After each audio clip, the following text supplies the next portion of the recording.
நம்ம தேவனுடைய சமூகத்தை தேடுறோம் ஆசையா அப்படின்னு பார்த்தா அதெல்லாம் மிகப்பெரிய கேள்விக்குறிதான். பக்தி என்பது தங்களுடைய இஷ்டத்துக்கு ஆயிடுச்சே தவிர தேவனுடைய சித்தத்துக்கு இல்லை பக்தி. இன்னைக்கு பக்தி எப்படி இருக்குது? அவங்களுடைய இஷ்டத்துக்கு பக்தி, அவங்களுடைய விருப்பத்துக்கு பக்தி, அவங்களுடைய தேவைக்கேற்ற பக்தி, அவங்களுடைய நேரத்துக்கேற்ற, அவங்களுடைய வேலைக்கேற்ற, அவங்களுடைய சமயத்துக்கேற்ற, அவங்களுக்கு கம்ஃபர்டான பக்தி இல்லை. அப்படி கிடையாது, அப்படி கிடையாது. ஆமாம், வானங்கள் என்ன ஆகுமா, ஆகாயம் என்ன ஆகுமா, பூமி என்ன ஆகுமா, குன்றுகள் என்ன ஆகுமா, மலைகள் என்ன ஆகுமா, அவருடைய பிரசனத்தில் எகிப்து தேசத்தில் மேகத்தின் மேலே ஏறுவர் வரான். எகிப்துடைய பாரம்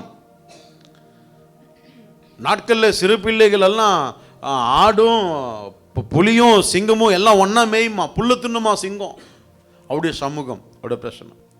இப்போ இருக்கிற உலகத்தில் நம்ம என்ன பண்ணிட்டு இருக்கிறோம்? வேறொரு உலகத்தை தேவன் நமக்காக வச்சிருக்கிறார். அப்படி நம்ம மாறணுமா? சிங்கம் என்ன பண்ணுமா? ஆட்டுக்குட்டி போல புல்ல தின்னுமா. அப்போ தேவனுடைய சமூகத்தை நம்மளுடைய வாழ்க்கையில் நம்ம என்னமா வச்சிருக்கிறோம் அப்படின்னு நம்ம குடும்பம் இன்னைக்கு யோசிக்கணும். இன்னைக்கு தேவனுடைய சமூகத்தை நம்ம கொடுக்க வேண்டிய கனம், தேவனுடைய சமூகத்தை நம்ம கொடுக்க வேண்டிய முக்கியத்துவம், தேவனுடைய சமூகத்துக்கு நம்ம பயப்பட வேண்டிய பயம் நம்ம குடும்பத்தில் ஒரு மனம் இருந்ததுன்னு சொன்னால் நம்ம குடும்பம் தேவனுடைய மகத்துவத்தினால மகிமையாய் நடத்தப்படுகிற குடும்பமாய் இருக்கும் என்பதில் சந்தேகமே கிடையாது. இன்னைக்கு நம்முடைய ஜபத்தில் ஒரு விசுவாசமும் ஒரு வைராகியமும் ஒரு பிடிவாதமும் காணப்படணும்.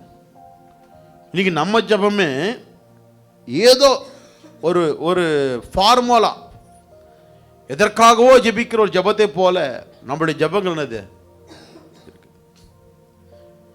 யார் ஒருவர் தேவனுடைய சமூகத்தை விரும்பி தேவனுடைய சமூகத்தில் தேவனுடைய பிரசன்னத்தை உணர்ந்து, யார் அந்த பிரசன்னத்தை கனம் பண்ணி, யார் அந்த பிரசன்னத்துக்கு முக்கியத்துவத்தை கொடுத்து அதை அவருடைய வாழ்க்கையில் முதன்மையான ஒரு ஸ்தானத்தை கொடுத்து யார் ஒரு பிரயாசப்படுவார்களோ அவர்கள் நிமித்தம் அந்த குடும்பமே விடுதலையுள்ள குடும்பமாய் வாழும், ஆரோக்கியமான குடும்பமாய் மாறும், ஆசீர்வாதமான குடும்பம் மாறும்.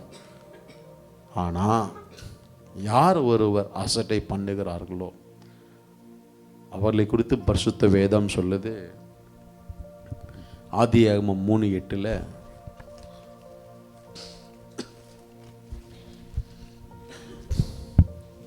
பகலின் குளிர்ச்சியான வேளையிலே தோட்டத்தில் உலாவுகிற தேவனாகிய கர்த்தருடைய சத்தத்தை அவர்கள் கேட்டார்கள். அப்பொழுது ஆதாமும் அவன் மனைவியும் தேவனாகிய கர்த்தருடைய சந்நிதிக்கு விலகி தோட்டத்தின் விருட்சங்களுக்குள்ளே ஒளித்து கொண்டார்கள். அல்லேலூயா. இதுக்கு முன்னாடி தேவனுடைய பிரசன்னத்திலேயே வாழ்ந்தவர்கள் இப்ப என்ன பண்றாங்க? தேவனுடைய பிரசன்னத்தை அசட்டை அலட்சியப்படுத்துறார்கள். தேவன் வராருன்னு தெரியுது, வேதம் சொல்லுது. பகலில் குளிர்ச்சியான வேளையிலே தோட்டத்தில் உலாவுகிற தேவனாகிய கர்த்தருடைய சத்தத்தை அவர்கள் கேட்டார்களாம். அவர்கள் என்ன பண்ணார்களாம்? கேட்டவர்கள் என்ன பண்ணணும்? தேவனுடைய பாதத்தில் வந்து விழுந்துடணும். ஆனா கேட்டவங்க என்ன பண்ணிட்டாங்க? அப்பொழுது ஆதாமும் அவன் மனைவியும் தேவனாகிய கர்த்தருடைய சந்நிதிக்கு விலகி தோட்டத்தின் விருட்சங்களுக்குள்ளே ஒளிந்து கொண்டார்களாம். நமக்கு எல்லாருக்கும் தெரிஞ்ச விஷயம்தான். இவங்க ஒளிந்து கொண்டதுனால விலகி ஓடினதுனால என்னாகப்பட்டார்கள் சொன்னா தோட்டத்தை விட்டு துரத்தப்பட்டார்கள். இன்னைக்கு நிறைய பேருக்கு தேவனுடைய சபை முக்கியத்துவம் தெரியல. ஆண்டவருடைய சத்தத்தை கேட்டவங்க என்ன பண்ணணும்? Yes, they done a mistake. தப்பு பண்ணிட்டாங்க. ஆமாம், தப்பு நடந்துருச்சு. பாவம் பண்ணிட்டாங்க, பாவம் நடந்துருச்சு. ஆண்டவருக்கு விரோதமாக செஞ்சிட்டாங்க, நடந்துருச்சு. ஆனால் ஆண்டவர் வராருல்ல, ஆண்டவர் என்ன பண்ணணும்? அவருக்கு முன்பதாக போய் காலில் விழுந்து மன்னிப்பு கேட்டு அவர்களுக்கு அங்கேயே ஒரு புதிய வாழ்க்கை தொடர்ந்துருக்கும். ஆண்டவர் சொன்ன வார்த்தை, நீ சாகவே சாவாய் என்று சொன்ன தேவன் இவர்களுக்கு சாகடிக்க மனசு வரல. இவங்க ஓடி ஒளிந்தாலும், தங்களை விலக்கி ஓடினாலும் ஆண்டவர் என்ன பண்ணல? இவங்கள சாகடிக்கல. ஆண்டவர் ஒரு வாய்ப்பு நமக்கு கொடுக்குறாரு அப்படின்னு சொன்னா, நாம் இந்த ஆதாம் ஏவாளை போல இருக்கக்கூடாது. ஆகல என்ன நடந்ததுன்னு சொன்னா, அவர்கள் சபிக்கப்பட்டார்கள். அவங்க பிரயாசப்படுறாங்க. அவர்கள் துரத்தப்பட்ட பிறகு பிரயாசப்படுறாங்க தேவனுக்குள்ள. ஆமாம், ஏவாள்லாம் சொல்கிறா, கர்த்தர் நினைத்தார் அதனால எனக்கு பிள்ளை பிறந்தது எல்லாம் சொல்கிறாங்க. ஆனால் சபிக்கப்பட்ட வாழ்க்கை. வேதம் சொல்லுது, ஆதியாகமம் 4ஆம் அதிகாரம் 14-16 வாசிங்க. இன்று என்னை இந்த தேசத்திலிருந்து துரத்தி விடுகிறீர். நான் உமது சமூகத்துக்கு விலகி மறைந்து பூமியில் நிலையற்று அலைகிறவனாய் இருப்பேன். என்னை கண்டுபிடிக்கிறவன் எவனும் என்னை கொன்று போடுவானே என்றான். அப்பொழுது கர்த்தர் அவனை நோக்கி, காயினை கொல்லுகிற எவன் மேலும் 7 பழி சுமரும் என்று சொல்லி, காயினை கண்டுபிடிக்கிறவன் எவனும் அவனை கொன்று போடாதபடிக்கு கர்த்தர் அவன் மேல் ஒரு அடையாளத்தை போட்டார். அல்லேலூயா. காயின் என்ன சொல்றாரு? இன்று என்னை இந்த தேசத்திலிருந்து துரத்தி விடுகிறீர். நான் உமது சமூகத்துக்கு விலகி மறைந்து பூமியில நிலையற்று அலைந்து திரிகிறவனாயிருப்பேன். தன் தகப்பனும் தாயும் எங்கேயும் துரத்தப்பட்டாங்க? ஏதேன் தோட்டத்திலிருந்து துரத்தப்பட்டாங்க. ஏன் துரத்தப்பட்டாங்க? அலட்சியப்படுத்திட்டாங்க. தேவனுடைய சமூகத்தை என்ன பண்ணாங்க? அலட்சியப்படுத்ததுனால தேவனுடைய தோட்டத்தை விட்டு துரத்தப்பட்டார்கள். இப்போ காயின் சொல்றாரு, இன்று என்னை இந்த தேசத்திலிருந்து துரத்து விடுகிறீர். அவர் தோட்டத்திலிருந்து துரத்து விடப்பட்டாரு, இவர் தேசத்திலிருந்து துரத்து விடப்படுகிறார். ஏன் தேசத்திலிருந்து துரத்து விடப்படுகிறார்? தேவனுக்கு கொடுக்க வேண்டிய அந்த கனத்தை, அந்த முக்கியத்துவத்தை, அந்த அந்த உண்மை தன்மையை என்ன பண்ணல? காயின் கொடுக்காததுனால, தேவனுக்கு அது உகந்ததா இல்லாததுனால தேவன் அங்கீகரிக்கல. ஆனா ஏபேலோ உகந்ததாய் உண்மையானதாய் ஆபேல் கொடுத்தார். ஆபேலை தேவன் அங்கீகரித்தார். இதுல இவனுக்கு கோபம் வந்தது, ஆபேலை கொன்று போட்டான். பொய் சொல்றான், எரிச்சல் வந்தது, பொறாமை வந்தது, எல்லாமே வந்தது. இப்போ தேவ சமூகத்தில் இவன் துரத்தப்படுகிறான். தேவ சமூகத்துக்கு கொடுக்க வேண்டிய அந்த முக்கியத்துவத்தை, கனத்தை இவன் கொடுத்திருந்தான்னு சொன்னா இவனுக்கு இந்த சூழ்நிலை வந்திருக்குமா? வந்திருக்காது. இன்னைக்கு நிறைய பேருடைய தோல்வி அதுதான். ஏதோ வந்தா ஏதோ போனா அப்படின்னு நினைக்கிறேன். அப்படி கிடையாது. நம்ம ரட்சிப்பு வெளியேறப்பட்டது, அழைப்பு வெளியேறப்பட்டது, நம்ம அபிஷேகம் வெளியேறப்பெற்றது. நமக்கு தேவன் ஒரு ஆலயத்தை கொடுத்திருக்கிறாருன்னா அது வெளியேறப்பெற்றது. ஒரு ஊழியக்கார தேவன் நமக்கு நியமித்திருக்கிறான்னு சொன்னால் அது வெளியேறப்பெற்றது. நம்மை நடத்துவதற்கான நாட்களை தேவன் நமக்கு கொடுத்து நடத்துகிறான்னு சொன்னால் அது வெளியேறப்பெற்றது. அதை நம்ம புத்தியுள்ளவர்களா என்ன பண்ணணும்? ஞானம் உள்ளவர்கள் என்ன பண்ணணும்? தாழ்த்தி அந்த காரியங்களை சுதந்திரித்து கொள்ள வேண்டும். அதுதான் ஆசீர்வாதம். இப்போ தேசத்தை விட்டு துரத்தப்படுகிற சூழ்நிலை காயினுக்கு, தோட்டத்தை விட்டு துரத்தப்படுகிற சூழ்நிலை ஆதாமுக்கு. அப்போ தேவனுடைய சமூகத்தை அலட்சியப்படுத்தக்கூடாது. ஒரு காரியத்தை ஆண்டவர் சொல்றாரு, வெளிப்படுத்துறாரு, ஒரு ஆலோசனை சொல்றாரு, ஒரு அழைப்பு கொடுக்கிறாரு, ஒரு அறிவுரை சொல்றாரு, ஒரு எச்சரிப்பு வருது, ஒரு கடிந்து கொள்ளுதல் வருது அப்படின்னா தேவனுடைய பிள்ளைகளே நாம ஞானம் உள்ளவர்களாய் செயல்படணும். அந்த இடத்துல என்னுடைய மாம்சமோ, என் ரத்தமோ, என் சுயமோ, என் சுபாவமோ செயல்பட்டால் அது ஆசீர்வாதமானதல்ல, அது ஆபத்தானது. தயவு செய்து இது ஒரு ஆலோசனையாக நீங்கள் எடுத்துக்கங்க. பரிசுத்த வேதாமத்தை நீங்கள் எல்லாம் நல்லா படிக்கிறவங்களாம் இருந்தீங்கன்னு சொன்னால் உங்களுக்கு நிறைய காரியத்தை ஆண்டவர் வெளிப்படுத்துவார். நீங்கள் தேவாலயத்தில் நடக்கிற எல்லா ஆராதனைகளுக்கும் நீங்கள் முக்கியத்துவத்தை கொடுத்துட்டு நீங்கள் வருகையில் இருப்பீங்கன்னு சொன்னால் ஆண்டவர் உங்களை பலப்படுத்தி வெளிப்படுத்தி நடத்துவார். அப்போ உங்களுக்கு புரியும்.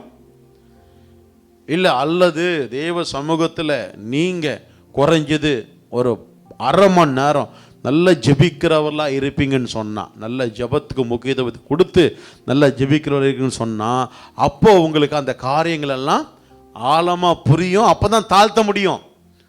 அப்போ தான் என்ன பண்ண முடியும்? தாழ்த்த முடியும். இல்லைன்னா தாழ்த்த முடியாது. எவ்வளோ சத்தியம் சொன்னாலும் புரியாது. நம்ம இஷ்டத்துக்கு நடந்துக்கலாம், இப்போ நல்லா இருக்கும். உங்கள் இஷ்டத்துக்கு செய்கிற காரியம் எல்லாம் இப்போ நல்லா இருக்கும். ஆனால் அது ஆபத்தானது. அது இப்போ புரியாது. இப்போ மனுஷங்களுக்காக நம்மளோட வாழ்க்கை கிடையாது. நம்மளோட வாழ்க்கை தேவனுக்காக. யாரையோ பார்த்து யாருக்காகவோ தேவன் உன்னை ரட்சிக்கல, உனக்காக அவர் ரத்தத்தை சிந்தினார். அப்படிதான் ஆண்டவர் நம்ம ரட்சித்தார். அப்போ ரட்சித்த நோக்கம் என்ன அப்படின்னா, உங்களை ஒழுங்கும் கிரகமாய் தேவனுடைய சமூகத்தில் நடத்தணும். தேவனுடைய சமூகத்தை அலட்சியப்படுத்தினால் என்னோட தோட்டத்தை விட்டு தேசத்தை விட்டு. இந்த யோனா ஒரு தீர்க்கதரிசி. வேதம் சொல்லுது யோனா புஸ்தகத்தில் 1ஆம் அதிகாரம் 3 வாசிங்க, அப்புறம் 10 வாசிங்க. அப்பொழுது யோனா கர்த்தருடைய சமூகத்தினின்று விலகி தர்ஷீஷுக்கு ஓடி போகும்படி எழுந்து யோப்பாவுக்கு போய் தர்ஷீஷுக்கு போகிற ஒரு கப்பலை கண்டு கூலி கொடுத்து தான் கர்த்தருடைய சமூகத்தினின்று விலகும்படி அவர்களோட தர்ஷீஷுக்கு போக கப்பல் ஏறினான். பாருங்க வேதம் என்ன சொல்லுது? தேவன் யோனாவோட கூட பேசுறாரு. தேவனுடைய விருப்பத்தை யோனாவிடத்தில் தேவன் பேசுகிறார். யோனா, உன்னை வச்சு நான் நினிவே பட்டணத்துக்கு ஒரு எச்சரிப்பு சத்தத்தை பேச போகிறேன். ஆகையினால நீ எழுந்து நினிவே பட்டணத்துக்கு போ அப்படின்னு ஆண்டவர் பேசுகிறார். ஆனால் யோனாவோ என்ன பண்ணுறாரு? கர்த்தருடைய சமூகத்தினின்று விலகி, எங்கேருந்து விலகிறாரு? கர்த்தருடைய சமூகத்திலிருந்து விலகி தர்ஷீசுக்கு ஓடி போகும்படி எழுந்து யோப்பாவுக்கு போய் தர்ஷீசுக்கு போகிற ஒரு கப்பலை கண்டு கூலி கொடுத்து தான் கர்த்தருடைய சமூகத்தினின்று விலகும்படி அவர்களோடு தர்ஷீசுக்கு போக கப்பல் ஏறினான். 10வது வசனம் சொல்லுது, அவன் கர்த்தருடைய சமூகத்தினின்று விலகி ஓடி போகிறவன் என்று தங்களுக்கு அறிவித்ததினால் அந்த மனுஷர் மிகவும் பயந்து அவனை நோக்கி, நீ ஏன் இதை செய்தாய் என்றார்கள். ஹலோ, என்ன சொல்லுது வேதம்? அவன் கர்த்தருடைய சமூகத்தின் விலகி ஓடி போகிறவன் என்று தங்களுக்கு அறிவித்ததினால் அந்த மனுஷர் மிகவும் பயந்து அவனை நோக்கி, நீ ஏன் இதை செய்தாய் என்றார்கள். என்ன வருது அங்க? அவன் நிமித்தம் மற்றவர்களுக்கும் பயம் வருது. இவர் நிமித்தம் மற்றவர்களுக்கும் ஆபத்து வருது. இவர் நிமித்தம் மற்றவர்களுக்கும் நஷ்டம் ஏற்படுது. அந்த 3-10 நீங்கள் வாசிச்சிங்கன்னா அவங்க என்ன பண்ணுறாங்க? அது ஒரு சரக்கப்பல். அது இருக்கிற சரக்கெல்லாம் என்ன பண்ணுறாங்க? எல்லாம் தூக்கி கடலை தூக்கி போடுறாங்க. எல்லாத்தையும் தூக்கி போடுறாங்க. அப்பயாவது குறையுமா, அப்பயாவது மாறுமா, அப்பயாவது சரியாகுமா? இல்லை, ஒன்றுமே நடக்கலை. எல்லாரும் அவங்கவுங்க தெய்வத்தை நோக்கி கூப்பிட்றாங்க, ஒன்றுமே நடக்கலை. கடைசியில் பார்த்தா இவர் சொல்கிறாரு, நான் தான், என்னால் தான் இந்த சூழ்நிலை. இன்னைக்கு அப்படிதான் தேவன் நம்மை நடத்துகிற வழியில் நாம் சரியாய் நடக்க, நஷ்டமோ இஷ்டமோ கஷ்டமோ துக்கமோ வருத்தமோ எதுவாக இருந்தாலும் தேவன் ஏற்படுத்தின, தேவன் நடத்துகிற வழிகளை நம்மை அர்ப்பணித்து தாழ்த்தி நடக்கும் பொழுது நம்மளோட வாழ்க்கை ஆபத்து நாட்கள் அல்ல, ஆசீர்வாதமான நாட்களை நாம் அனுபவிக்க முடியும். வேதம் சொல்லுது, சங்கீதம் 139:7 139:7, உம்முடைய ஆவிக்கு மறைவாக எங்கே போவேன், உம்முடைய சமூகத்தை விட்டு எங்கே ஓடுவேன். என்னம்மா பண்ற? வேதம் சொல்லுது, உம்முடைய ஆவிக்கு மறைவாக எங்கே போவேன்? உம்முடைய சமூகத்தை விட்டு எங்கே போக முடியாது, எங்கே போக முடியாது. ஆண்டவருக்கு மறைவாக ஆண்டவருடைய பிரசனத்தை விட்டு ஆண்டவருக்கு தெரியாம எங்கேயும் போக முடியாது, ஓட முடியாது. ஆனா தேவ சமூகத்தை அலட்சியப்படுத்தவர்கள். ஆதாம் சபிக்கப்பட்டான், தோட்டத்தை விட்டு துரத்தப்பட்டான். காயின் சபிக்கப்பட்டான், தேசத்தை விட்டு துரத்தப்பட்டான். யோனா ஆபத்துக்கு அவன் மாத்திரம், அவன் நிமித்தம் அந்த படவில் இருக்கிற யாவருக்குமே ஆபத்து வந்தது. நான் சொல்றேன், நம்முடைய பக்தி இன்னைக்கு தேவ சமூகம் என்பது வெளியேற பெற்றது. ஒரு ஆவிக்குரிய சபை, ஒரு திருச்சபை தேவன் நம்ம கொடுத்திருக்கிறான்னு சொன்னா, அந்த பேழையில் நாமும் ஒருமனப்பட்டவர்களாய் தாழ்த்தி அதை கனப்படுத்தி நாம் வாழும் பொழுது நம்முடைய வாழ்க்கையில் சகலமும் நன்மைக்கு ஏதுவான காரியங்களை நாம் பார்க்க முடியும். இல்லை, என்னுடைய கோபத்துக்கு ஏற்ற மாதிரி பக்தி, என்னுடைய வைராகியத்துக்கு ஏற்ற மாதிரி பக்தி, என்னுடைய சூழ்நிலைக்கு ஏற்ற மாதிரி பக்தி, எனக்கு பிடிச்ச மாதிரி பக்தி, என் இஷ்டத்துக்கு எங்கே வேணாலும் போவேன், எங்கே வேணாலும் வருவேன், அப்படி பக்தி இருக்குன்னு சொன்னால் அது ஆசீர்வாதமான பக்தி அல்ல. உன் நிமித்தம் உன் குடும்பத்துக்கு ஆபத்து வருகிற பக்தி, ஆபத்து வருகிற பக்தி. ஆதாம் நிமித்தம் குடும்பத்துக்கு சாபம் வந்தது. காயின் நிமித்தம் அவருடைய சந்ததியே சாபம். யோனா நிமித்தம் யோனாவுடைய அந்த படவில் இருக்கிறவங்களுக்கும். ஆகையினால தேவ சமூகத்தை அலட்சியப்படுத்தியவர்கள் இவர்களெல்லாம், அலட்சியப்படுத்தியவர்கள். முதல்ல நம்ம கர்த்தருடைய சமூகத்தினுடைய மகத்துவம் நம்ம பார்த்தோம். அந்த வசனங்களை வீட்டுக்கு போய் தியானிங்க, வாசிங்க, அப்போ புரியும் தேவனுடைய வல்லமை என்ன, தேவனுடைய பிரசன்னம் என்ன, தேவனுடைய அபிஷேகம் என்ன, தேவனுடைய வார்த்தை என்ன, தேவனுடைய வல்லமை என்ன. ஒட்டுமொத்த உலகத்தினுடைய எல்லா விதமான இயற்கைகளையும் அசைக்கத்தக்க அதிரத்தக்கதான வல்லமை இருந்து தேவனுடைய வல்லமை. இப்போ என் வாழ்க்கையில ஆச்சரியமான, அதிசயமான, அற்புதமான, ஆசீர்வாதமான காரியங்களை நடக்குமா நடக்காதா? நாம் உலகத்தில் இருக்கிற அவனுக்கு இவனுக்கும் அதுக்கு இதுக்கும் பயந்துட்டு நாம் என்ன பண்றோம்? தேவனுடைய மகத்துவத்தை மறுதலிக்கிறோம். தேவனுடைய மகத்துவம் நம்முடைய வாழ்க்கையில் இருக்கும் என்று சொன்னால் நம்முடைய வாழ்க்கை மகிமை நிறைந்ததாக இருக்கும். ஆமென். மூன்றாவது, தேவ சமூகத்துக்கு எப்படி செல்ல வேண்டும்? சங்கீதம் 95:2. சங்கீதம் 95:2. துதித்தலுடனே அவர் சந்நிதிக்கு முன்பாக வந்து சங்கீதங்களால் அவரை ஆர்ப்பரித்து பாடக்கடவோம். துதித்தலுடனே அவருடைய சந்ததிக்கு வரணுமா? துதிச்சுக்கிட்டே வரணுமா? தேவ சமூகத்துக்கு துதிச்சுக்கிட்டே வரணுமா? முறுமுறுத்துக்கிட்டு வரக்கூடாது. ஐயோ போனா அவர் என்ன சொல்லுவாரோ, இவர் என்ன சொல்லுவாரோ, டைம் ஆயிடுச்சே, திட்டுவாரா, அது பண்ணுவாரா, இது பண்ண, அப்படிங்கிற தேவ சமூகத்துக்கு எப்படி வரணுமா? துதிச்சுக்கிட்டே தேவ சமூகத்துக்கு வரணுமா? 102 சொல்லுது சங்கீதம். மகிழ்ச்சியோட கர்த்தருக்கு ஆராதனை செய்து, மகிழ்ச்சியோட கர்த்தருக்கு ஆராதனை செய்து ஆனந்த சத்தத்தோட அவர் சன்னதிக்கு முன்பாக வாருங்கள். எப்படி வரணுமா? ஆனந்த சத்தத்தோட அவருடைய சமூகத்துக்கு வரணுமா? காரணங்களை சொல்லிக்கிட்டு, காரணங்களை பேசிக்கிட்டு, காரணங்களை ஏற்படுத்திக்கிட்டு தேவ சமூகத்தை விட்டுறது கிடையாது. தேவ சமூகத்துக்கு எப்படி வரணுமா? உனக்கு ஒரு வாய்ப்பு ஆண்டவர் கொடுத்துட்டார் சொன்னா அன்னைக்கு துதிச்சுக்கிட்டே வரணுமா? அன்னைக்கு ஃபுல்லாக நீ துதிக்க ஆரம்பிச்சிடணும். ஒரு ஆராதனை, குடும்ப ஆசீர்வாத கூட்டம் ஒரு புதன்கிழமை சாயந்தரம் இருக்குது, குடும்பம் போகணும்னு ஆசை உனக்கு இருந்துன்னா காலையில் என்ன பண்ணுற? துதிக்க ஆரம்பிச்சுடுவேன். துதித்தால் என்ன பண்ணும்? எல்லாம் தடைகளும் உடையும். தடைகள்லாம் உடையும். நீங்கள் நல்லா துதிக்கிறீங்களேன், உங்களோட வேலைகள்லாம் சுறுசுறுப்பாக நடக்கும். உங்களோட வேலைகள்லாம் தேவன் ஆசீர்வதிப்பார். உங்கள் தடைகளெல்லாம் உடைப்பார். நீங்கள் காரணங்களை முன்பதாக வச்சுக்கிட்டு, பலவீனங்களை முன்பதாக வச்சுக்கிட்டு, தேவைகளை முன்பதாக வச்சுக்கிட்டு, முறுமுறுகளை முன்பதாக வச்சுக்கிட்டு நீங்கள் தேவாலயத்துக்கு போகணும் அப்படின்ற கஷ்டம் எங்களுதுன்னா தட் இஸ் நாட் பிளெஸிங். அது ஆசீர்வாதமானது அல்ல.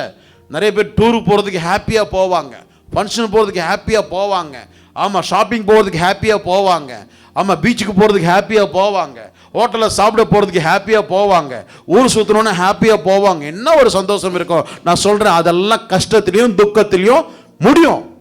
ஆனா தேவ சமூகத்துக்கு சாகிற வரைக்கும் நீ ரட்சிக்கப்பட்ட நாளிலிருந்து துதித்தலோடும் ஆனந்த சத்தத்தோடும் ஒவ்வொரு ஆராதனைக்கு நீ வந்து பாரு, உன் வாழ்க்கையே இந்த உலகத்துல உன்னதமான ஸ்தானத்தை தேவன் என்ன பண்ணுவாரு, கனம் பண்ணி வைப்பாரு.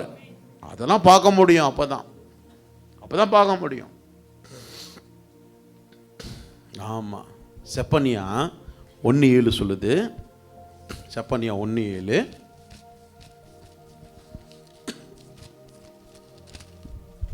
கர்த்தராகிய ஆண்டவருக்கு முன்பாக மௌனமாயிருங்கள், கர்த்தருடைய நாள் சமீபித்திருக்கிறது. கர்த்தர் ஒரு யாகத்தை ஆயத்தம் பண்ணி அதற்கு விருந்தாளிகளையும் அழைத்திருக்கிறார். நல்லா கவனிங்கம்மா, கர்த்தராகிய ஆண்டவருக்கு முன்பாக மௌனமாயிருங்கள். எப்படி இருக்கணுமா? ஏன் மௌனமா இருக்கணும்?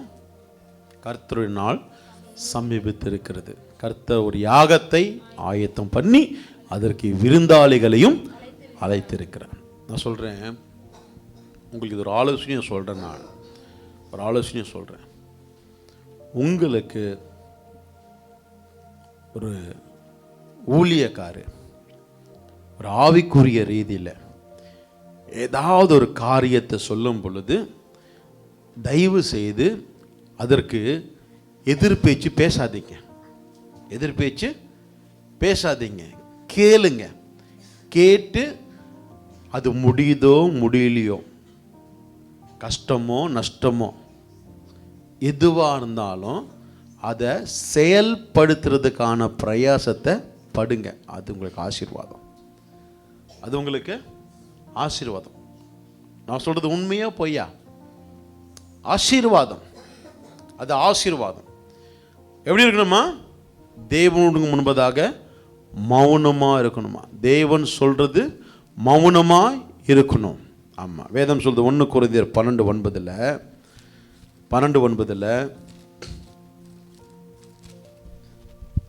வேறொருவனுக்கு அந்த ஆவியினாலே விசுவாசமும் வேறொருவனுக்கு அந்த ஆவியினாலே குணமாக்கும் வரங்களும்.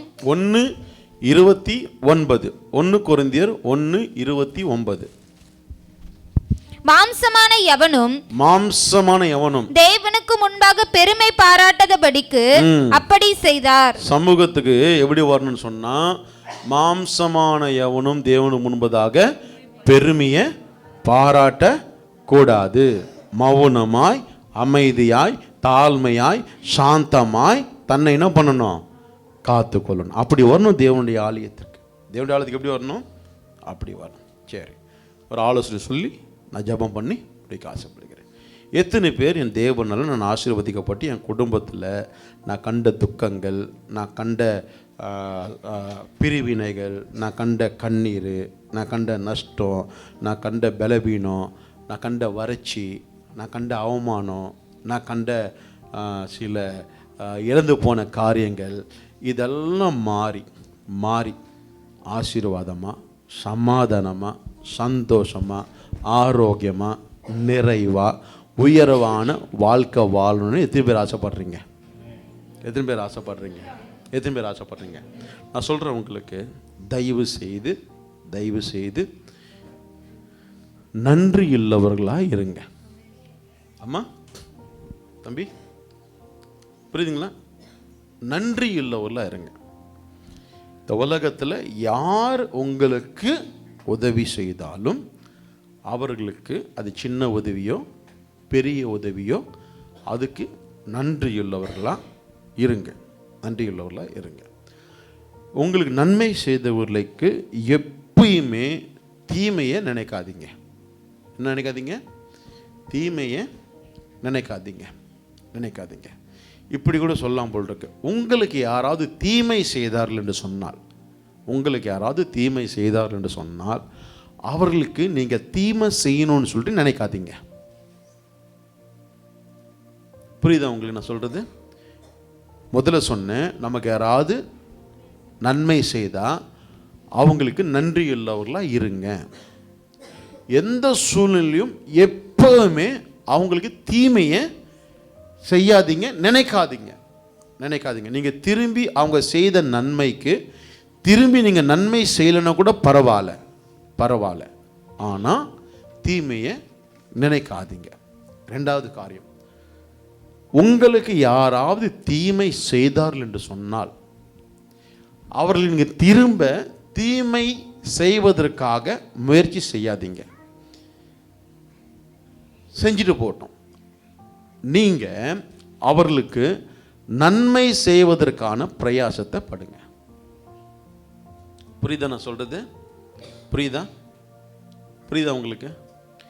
ஏன் அப்படின்னு சொன்னா ஆண்டவர் சொல்றாரு தேவனிடத்தில் அன்பு கூறுகிற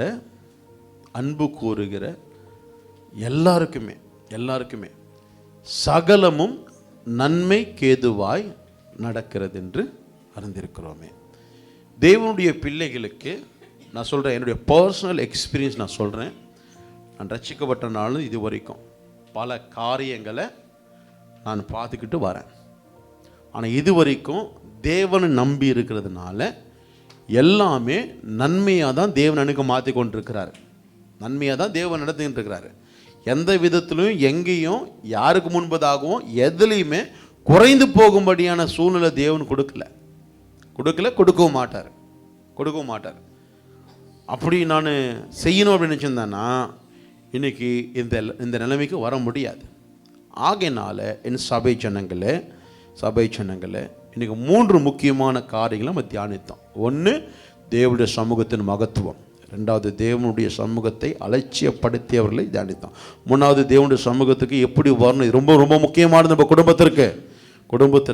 அப்பார்ட் ஃப்ரம் திஸ் நாம் கற்றுக்கொள்ள வேண்டிய காரியங்கள், கசப்புள்ளவர்களாய், பொறாமையுள்ளவர்களாய், துர்க்குணம் உள்ளவர்களாய், தீய பழக்கங்கள் உள்ளவர்களாய், தீய நோக்கம் உள்ளவர்களாய், தீய எண்ணங்கள் உள்ளவர்களாய், தீய வார்த்தைகள் பேசுகிறவர்களாய், யாரை குறித்தும் இது நம்மளுடைய நல்ல ஆசீர்வாதத்துக்கு, நல்ல வாழ்க்கைக்கு அது பிரயோஜனமானது அல்ல. ஆகினால இந்த உலகத்தில் நிறைய பேர் நன்றி கெட்டவர்கள் அநேகர் இருக்கிறாங்க. ஆகினால அவர்களை குறித்து நாம் என்ன பண்ணக்கூடாது? பேசக்கூடாது. நன்றி கெட்டவர்கள் நிறைய பேர் நான் பார்த்துட்டேன். பேசக்கூடாது. முடிஞ்சால் அவங்கள வாழ்த்தி தேவ சமூகத்தில் ஜெபம் பண்ணுங்க, அவங்க நல்லா இருக்கணும்னு சொல்லி. இதுதான் நம்மளுடைய பிரதான ஒரு நோக்கமாக இருக்கணும். அப்படி இருக்கும் பொழுது நம்முடைய வாழ்க்கையில் எதெல்லாம் நம்ம விதைக்கிறோமோ அதெல்லாம் நம்ம அறுப்போம். ஆகிய நல்ல முள்ளங்கள் படிடுவோம். தேவன் விசேஷமாக இந்த கடைசி குடும்ப ஆசீர்வாத கூட்டத்தில் தேவன் நம்மோடு கூட பேசின 3 காரியங்கள், தேவனுடைய மகத்துவம் நம்ம குடும்பத்தில் வெளிப்பட வேண்டும்.